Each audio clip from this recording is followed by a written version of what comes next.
Save the Second is a pro-Second Amendment organization. Through good or bad, we're here to help drive and save the NRA from itself and the Second from the infighting that happens among the Second Amendment supporters. Because without the Second, the rest will fall. The views and opinions expressed in this podcast are those of the individual co-host and do not necessarily reflect the official policy or position of Save the Second or their employers. This show offers commentary on the latest news associated with the NRA and Save the Second's endeavor to promote a strong, relevant, effective, and accountable NRA.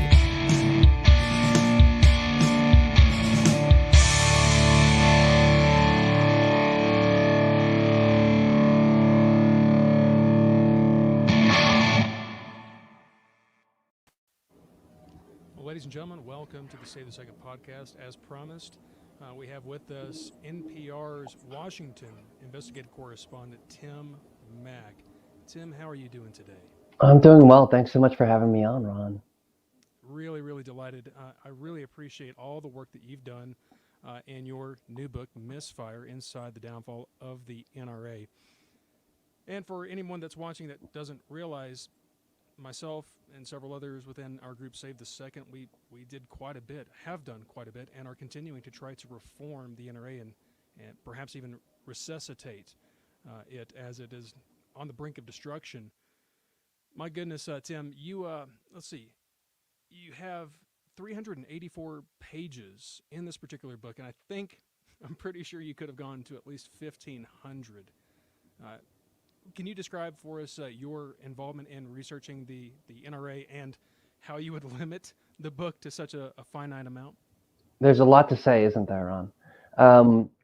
So one of the major reasons that the book is, the length that it is that there's a ton to say behind the scenes. All the characters, the colorful personalities, people like Wayne LaPierre and Oliver North and Angus McQueen.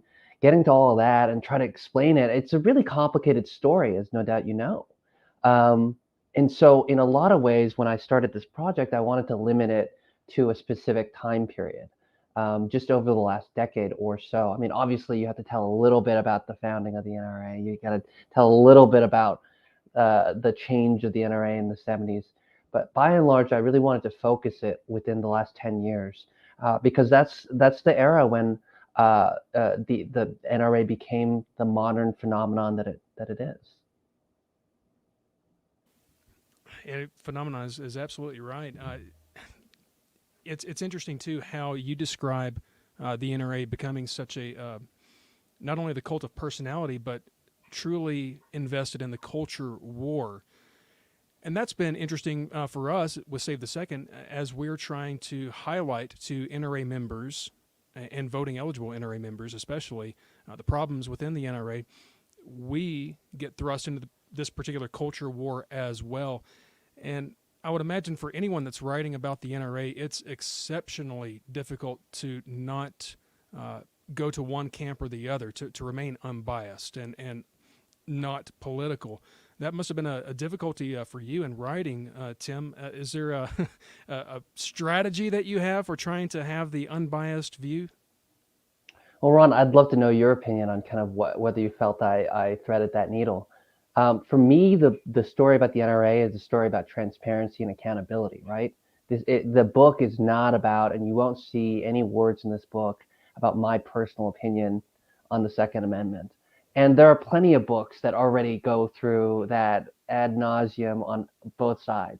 I didn't think that the world needed another one of those. But what I did think that the world needed was a deep examination of the people behind the scenes. Pull back the curtain. The NRA has been a black box for so long to those who, whether they oppose them, to support them. It's been a mystery to a lot of people. Not a lot of people know who Wayne LaPierre really is like, or Susan LaPierre, for example. So for me, it was an issue of a nonprofit and whether they can be held accountable for some of the actions that have been outlined in the book and elsewhere. And I do think that you threaded the needle. That was one of my concerns, of course, because it's so difficult to try to talk about the NRA without some sort of hint of bias even. And I think the way that you put that, threading the needle, I think you did that really, really well. I was exceptionally worried, of course, about not only your take, but other books. Josh Powell, of course, is a more recent example of a man that had written about the NRA and definitely let every bit of his bias show through. So, honestly, Tim, it really speaks to your professionalism.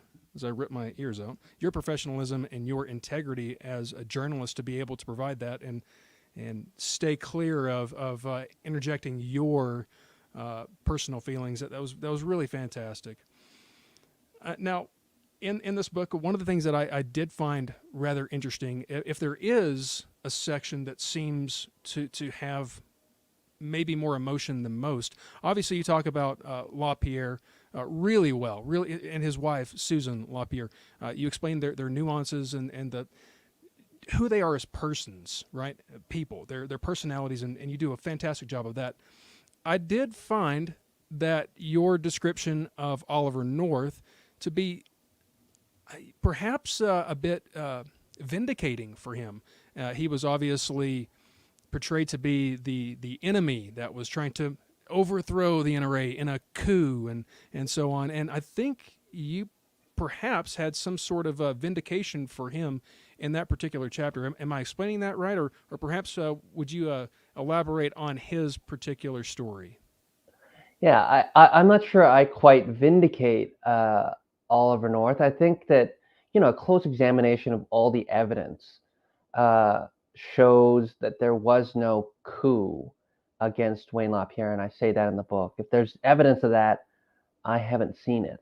What I think that I do in Misfire is that I kind of look at the evidence of whether or not the narrative put by Wayne LaPierre and folks around him has some legitimacy. And in order to believe their version of events, you'd have to find some evidence or see some evidence of some kind of Oliver North or other folks trying to depose Wayne. That hasn't been something that I found. And actually, I've read through hundreds of pages, if not thousands of pages of internal NRA documents and depositions and that have been secret and hidden from the public. And there's no evidence in any of that either. I've done more than 120 interviews with people inside the NRA orbit. And there's been no evidence that I've seen from those interviews that there was some sort of plot to unseat Wayne. What I have found, and what I'm sure you've seen, is millions of dollars for private jet travel, lavish vacations, meals that are extravagant, 6 figures in Italian menswear for Wayne LaPierre over the years. And that's pretty evident. I mean, I think that there's not a lot of, I don't think there's a lot of doubting that. The evidence has been there for quite some time. And of course, that evidence has been there. You're absolutely right. And something that I noticed very early on in my activism, trying to reform the NRA, it's still so mind-boggling to me that even post Ackerman McQueen, we have Bill Brewer, who has somehow managed to carry on the, for lack of a better word, propaganda, making Wayne LaPierre still the victim, as you so well described. Oh my goodness! Do you suppose Bill Brewer's picking up the mantle to highlight Wayne and to make him seem that victim will continue? This is why I think that an examination of Wayne LaPierre's character and personality is more than just kind of a observational point, right? That I opened the book at Wayne LaPierre's wedding, and he doesn't show up for the ceremony, at least not on time. And his best man puts $100 bill on the dashboard and says, "We can get out of here. I don't think you should get married either." But Wayne LaPierre ultimately goes through with the wedding after getting kind of harangued into it by Susan LaPierre, and it's this awkward ceremony that commences where he can't make eye contact with his bride. And there's a reason I tell that anecdote. It's more than just kind of, oh, here's an interesting story. It kind of shows you what I think a lot of people in powerful positions in and around the NRA realized, which was that Wayne LaPierre was a pushover, and that if you hassled him enough, if you bullied him enough, if you yelled long enough, that eventually he'd kind of give you what he wanted, whether it was millions of dollars worth of self-dealing contracts or golden parachutes for former senior executives. It all comes back down, I think, to Wayne LaPierre being so malleable in a way, malleable to the extent that he became indispensable to other powerful people like Bill Brewer and Angus McQueen, who had an incentive to keep him where he is. Really well said. In the comments, of course, we have a few questions coming in. One from Mr. Bruce on Facebook, and he asks, how can we get North to be the next leader, whatever the title would be?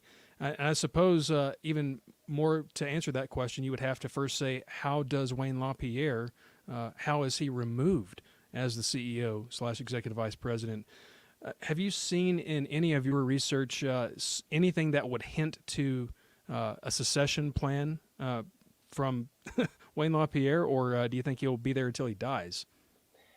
There was a lot of reporting in the book about the succession plan for Wayne. In fact, Chris Cox, the former top lobbyist of the NRA, was widely seen internally as the kind of person who would replace Wayne LaPierre.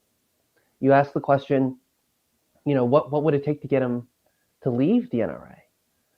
Well, as you know, there's this ongoing litigation with the New York Attorney General and Ackerman McQueen. That litigation will probably continue with Wayne at the very head of the organization. And there's a strong disincentive for Wayne to leave early, right? Because he is protected to some extent by being able to use some of the resources of this very powerful organization while he's under threat. He's being accused by the New York Attorney General of being part of tens of millions of dollars of misspent funding. That's the amount that's been described in the New York Attorney General's lawsuit. So what would it take to get him to leave? Probably, the thing I'm looking at most closely is the New York Attorney General and how that litigation goes about. As you know, the New York AG wants to dissolve the organization completely. Some lesser move might involve removing some number of the board of directors or all of the board of directors, or replacing the executives. You can imagine that the New York AG could pursue that kind of remedy if that's the way it goes in court. And not only do we have to consider what Letitia James' office is going to do, and obviously I believe we will see the trial begin in late January on the New York Attorney General's side, but you also have the IRS that was investigating Wayne LaPierre. Has there been any more progress or any more rumblings on that side that you've seen, Tim? The IRS? Yeah, I mean, there was the Wall Street Journal article regarding the IRS's investigation into potential liability for Wayne LaPierre regarding taxes. I have not seen or heard more on that topic, but it's a serious threat. If you look at previous heads of nonprofits that have faced significant liability for their actions in that role, you'll see a lot of similarities between previous nonprofit heads and what Wayne LaPierre is accused of doing. So there's certainly some liability, and I can imagine he's concerned about whether or not he faces some legal consequences personally. Now, you'll recall that there's been testimony in various pieces of litigation in which confidants of Wayne LaPierre have testified that Wayne LaPierre is worried about going to prison, that he's concerned specifically about that prospect. That's surely coloring a lot of his thinking and strategy. Well, perhaps that's dominating his personality, and as you went into his personality, you really illustrate how paranoid that he's been over time. And so I imagine that this is the pinnacle of his paranoia. I do have an interesting question in the comments on YouTube from gun websites questioning about Wayne LaPierre. Does Wayne even want to be there? And furthermore, does he crave all of this attention or this spotlight affecting him? In something that made me chuckle rather hard reading the book, Tim, was you describing how he in Old Town in the Arlington area that Wayne had spent a small fortune at Ben and Jerry's. That was I can't imagine a leader of the largest gun rights organization on earth being such so drawn to ice cream, and yet there was more to it. Would you mind telling? There's nothing wrong with ice cream. I don't mention this as an assault on ice cream or a criticism of all the wholesome ice cream lovers in the world out there. That's not my intention, Ron. But for decades, Wayne LaPierre has told close friends and associates that he doesn't really want to be the head of the NRA. It's so much stress, creates so much anxiety for him. What he'd really like to do is own an ice cream shop and go in Maine. That's his dream job. And he's been saying this for decades. He's been saying this since the 90s. Some 25 years have passed since he began saying that. Wayne LaPierre, this book really does paint him as a very anxious individual, right? Someone who thinks of himself initially at times of crisis above all else. I know one of the questions that you were asked or was posed here in the comments is, does he crave the attention, and how does the spotlight affect him? Misfire really goes deep into trying to understand Wayne LaPierre's psyche. And I think that the attention is something that he really is very anxious about. I talk about how in the aftermath of school shootings, he thinks first and foremost about his own, what is this going to mean for me? He doesn't worry about the situation. He doesn't worry about the casualties. He doesn't even worry about the NRA's response or what he's supposed to do as the CEO of the organization. He's primarily concerned with, gosh, what does this mean for me? This is going to be so bad for me personally.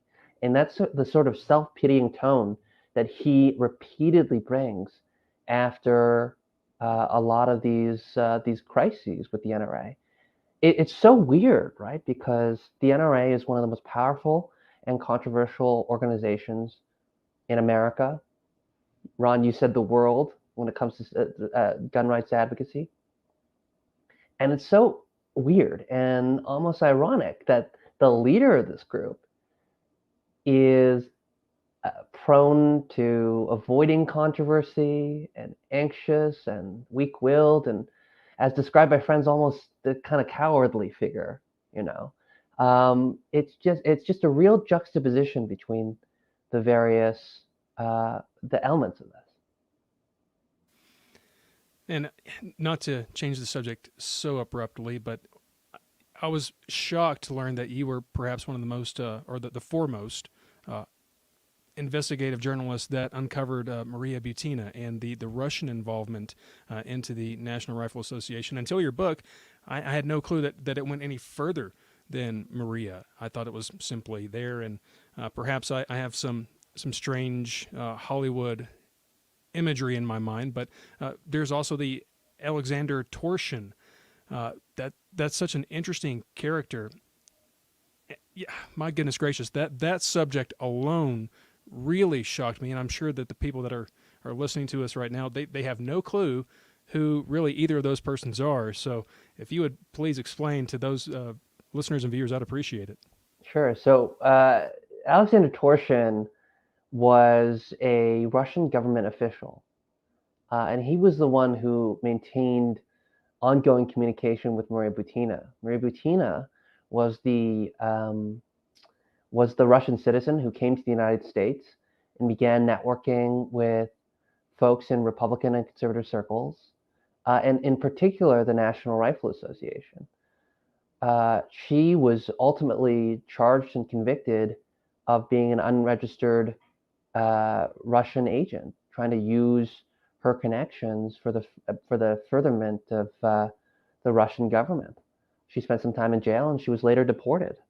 Um, when I started asking these questions about the NRA, my big question was, did the Russian government contribute anything to the National Rifle Association? Did they help out in some way?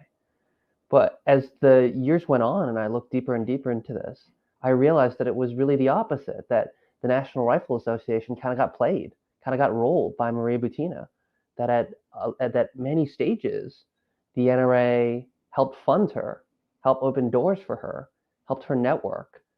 And, the NRA does say a lot of things about American patriotism. But the organization also um, was actively engaged with helping out an American adversary in the Russian government. And I think that is not seriously disputable. Such a fascinating story. And of course, if you're somewhat familiar with Brownells, of course, I shop at Brownells quite a bit. Pete Brownell, at the time, was NRA president and board member through some of the trips to Russia. And I found it really remarkable that you were able to find that Maria had moved heaven and earth to get Pete Brownell a tour of one of the arms and ammo manufacturers there in Russia. And that is so interesting to me that obviously Pete would have known, he's not a dumb person, he would have known that the modern day KGB was all over this. I mean, it's just dripping with spy culture, spy craft, and my goodness, it shocked me that, well, frankly, that they would be, the NRA largely would be so naive, and also try to produce this plausible deniability to alleviate Wayne of any particular fallout. And furthermore, it seemed so funny to me that you have the Golden Ring of Freedom Club president, Joseph Gregory. As you described it, he's just along for the ride, just a joyride. I was so fascinated by that and learning some of the details of that involvement. Just incredible research on your part. I've got to give you so much pats on the back, for lack of a better term, because you really dug deep. Now, I think that the story to learn about that, right, as it relates to NRA officials going to Moscow or whatever else, is that during this period, we're going back to 2015 now, when we talk about this trip to Moscow, a lot of senior people inside the NRA were just happy to use it for the name of the NRA and the funds, most importantly, the funds of the NRA for their own personal ventures.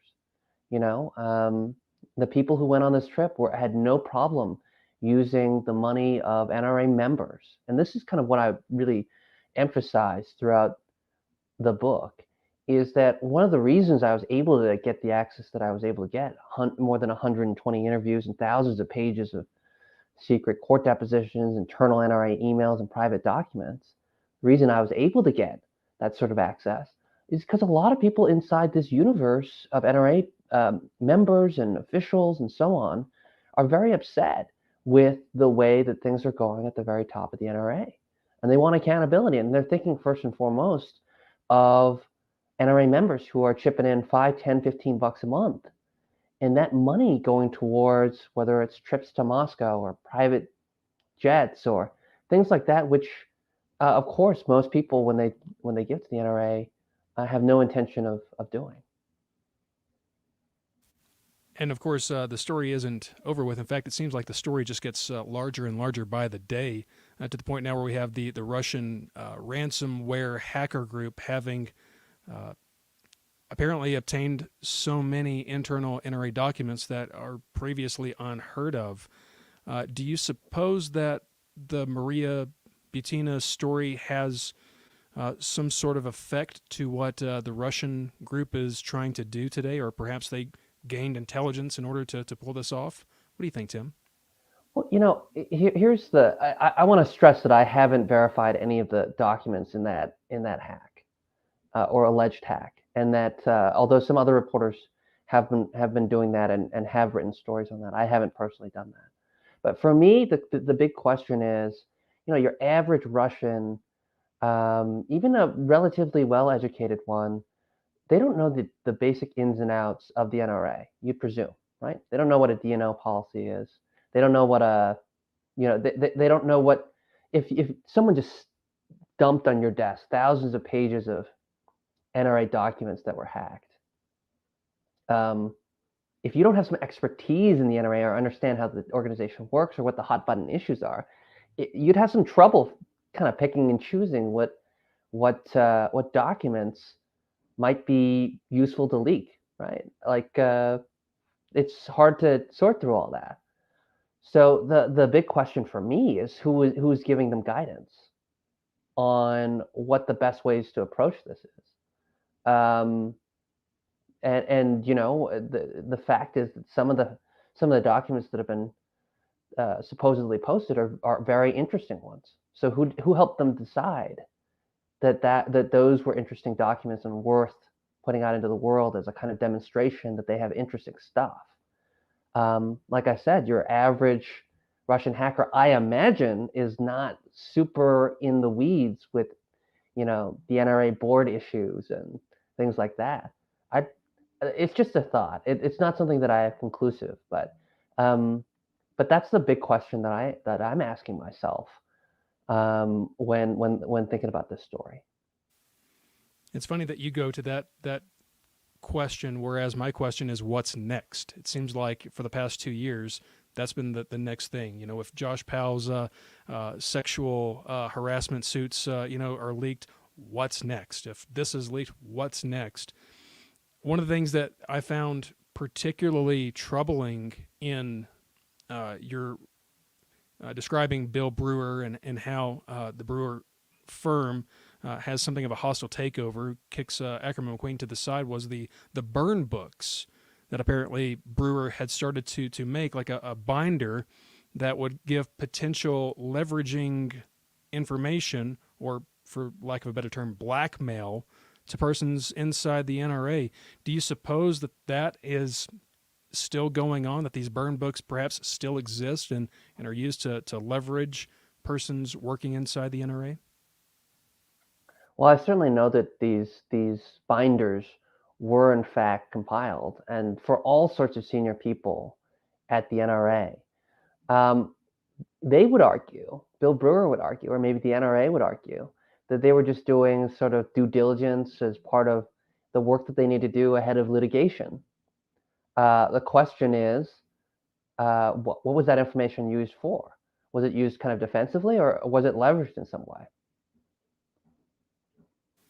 Yeah, very, very interesting. And one of the ways that you had described Millie Hallow, you have a whole chapter, or lack of a chapter, perhaps half a chapter, devoted to Millie Hallow, which I find exceptionally interesting. For those of you that don't know, this is a young lady who, well, suppose she's not necessarily young anymore, but she's been at the right hand of Wayne LaPierre for perhaps over 30 years now, or more even, and previously convicted felon. And yet she has interesting ties to the ACU, the American Conservative Union. And you mentioned that her sons, of course, are on there. And the more that I look, the more I see more connections and connections and connections to the ACU. Willis Lee, I guess he's now the first vice president, Willis Lee, on the board. Carolyn Meadows was previously, at least within the ACU. Did you find that there was more connections? Perhaps that's something interesting to look at too. I really, until this book, I didn't know how many connections there were, but it seems to be a considerable amount. Yeah, and you didn't mention David Keene, who's a former NRA president and also a senior person previously at the American Conservative Union. Yeah, there are a lot of connections. I think that I try to focus less on the networks and more on what it all means, right? Obviously, the NRA is an important part of the broader conservative movement, and the ACU, which organizes CPAC every year, the annual conservative gathering. The NRA and the ACU have long had a lot of overlap and worked together on a lot of occasions. NRA officials will frequently talk at CPAC, for example. I don't think this is anything naturally nefarious. But I do think that it's true that, if you name off some of these folks, we can also name off some of the things that they've been accused of doing, or for which there is evidence that they've used NRA members' money in untoward ways. Yeah, that's the thing that's very concerning, obviously, for myself as an NRA member and the vast majority of members.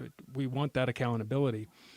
Doesn't seem like we're going to get much of that anytime soon. Also, it appears that the financial problems going on in the NRA are only being exacerbated. Current rumor is a rifle and pistol club that's in Athens, Georgia, voted to remove the requirement that their members be NRA members because the rebates that they would receive, checks from the NRA for having members, those checks bounced. Well, Ron, a question I get a lot, and I'd love to hear from you on, is with all these reports that have come up about misconduct inside the organization, why, obviously you are demanding transparency and accountability. The NRA has millions and millions of members. Why hasn't there been an even greater groundswell of protests from the membership regarding how their money is used? Is there just deep cynicism that exists in general? Oh, well, all nonprofits are this way, or, how do you explain, as an NRA member who's looking to change the organization, how do you explain why there hasn't been more alarm and criticism from a lot more folks? That's a great question. Largely explaining that people aren't really diving deep and they're only taking the propaganda at face value. Wayne LaPierre is the victim, for example. Run into that quite a bit, but beyond that, the vast majority of people who would most likely be able to make an influence in the reformation of the NRA, the salvaging efforts, if you want to call it that, they've left. They're gone. The vast majority are fully supporting Firearms Policy Coalition, Gun Owners of America, Second Amendment Foundation, and others. And that's where they spend all of their time, effort, energy, view, obviously reading Firearms Policy Coalition's emails and so on and so forth. It seems that the vast majority went from not another dime until Wayne LaPierre is removed to never again will I be an NRA supporter. And so that will be obviously the difficulty there. Neil, one of our commenters, also says tribalism to that question, tribalism. And it really is tribalism. In fact, I see that even more so on, say, like the competitive shooting side of things. If I go to an IDPA match or USPSA, there is zero NRA anything, with the exception maybe of a new shooter that walks up with an NRA member bag that they got from that one time 3 years ago where they went into Bass Pro Shop and there was a deal to be a member. So yeah, the tribalism is really it. But perhaps I wonder if also there's some sort of an skepticism of the press in general, that despite the reports that have come out, folks who are NRA members might not be inclined, or as many folks who are NRA members might not be inclined to take it at face value. That there's cynicism. We talked about tribalism, we talked about cynicism, but also sort of a lack of trust in the reports that are coming out about it, and skepticism that those are accurately reflecting what is happening inside the NRA. I mean, what would you say to someone who has that view? That's something that I've run into somewhat early on when we started Save the Second. We tried to compile just as many sources as possible that would explain what was going on in the NRA, and frequently we would come back or hear that, oh, your source is simply a Bloomberg or Soros plant. In fact, one of the problems initially was that you had the Trace, reporting with really, really fantastic details, but yet they're from the Trace, and their organization is biased into an anti-gun sphere. So there is, like you said, that mistrust in the reports that are coming out. And unfortunately, we also see, like Shannon Watts, for example, continuously post op-eds, which look more like news. They're kind of wrapped and packaged in say Yahoo News or something like that, it looks like a non-biased story. And yet anyone that is a firearms aficionado or Second Amendment advocate, well, we can easily read within the first 2 or 3 lines that it is in fact more a bit of propaganda than it is a news story. Your reporting has been really something interesting to me. I've obviously followed you for a considerable amount of time, and I've always appreciated the way that you phrase things and to try to abstain from any sort of bias. In fact, I think I learned more in your book about Everytown for gun safety and Moms Demand Action than really I ever had, because I immediately discount anything that they have to say. And if there is any affiliation, well, I'm very quick just to say, oh, that's some ridiculous propaganda. So I was really, really happy that you also reported and explained their origins, and yeah, that was a really interesting awakening for me, how biased I am. I'm exceptionally biased. And if I'm biased, even in that respect, well, then the persons that we're trying to reach are even more so. Oh my goodness. That's really interesting, Ron. You know, and obviously I've neglected the comments talking. Frank Tate, which of course you mentioned Frank Tate. He says the rumor I mentioned about the Athens, Georgia club is not one. So sure enough, NRA checks are bouncing currently. That's going to be interesting, and I believe the 990 for the NRA is going to be published soon. Is that correct? For 2020? It's certainly possible. These things tend to be and can be delayed if you ask for a filing extension. But yeah, I've looked at NRA tax returns 990s for many years, and there are a lot of details in Misfire about the behind the scenes financial accounting of what's happening. So I'd encourage folks to take a look at that book. Absolutely. You know, I think that's a perfect place to wrap it up. Tim, I got to tell you, I really love Misfire, Inside the Downfall of the NRA. And here's a challenge to anybody that's listening. I challenge you to not only buy and read the book, but also try to send that book to a board of director, one of the board of directors, one of the 76 who need to read it and need to do something about this fiasco that continues to this day. Tim, before we get out of here, do you have any final thoughts or anything you'd like to tell everyone? No, I've been really interested to have this conversation with you, Ron, because I think it's a great thing for us to be able to have these sorts of conversations. I had some questions for you. I certainly learned something from this as well, and because a lot of people ask me these sorts of questions. How often are you talking to NRA members, and what do they say? And so it's been gratifying and something that's been very useful to hear from you. Well, Tim, thank you so much. I can't compliment you enough on the work that you've done. Wonderful book. I hope everybody gets to read it, and I hope that our NRA is perhaps saved or salvaged. And until then, I'll be reading Tim Mak's articles from NPR, of course. Thank you very much, Tim. Thank you very much for watching, ladies and gentlemen. If you do have any questions, of course, later on, please send them to us, and I'll try to get them to Tim. And Tim, thank you again. Happy to answer any questions you folks might have. Cool. See you.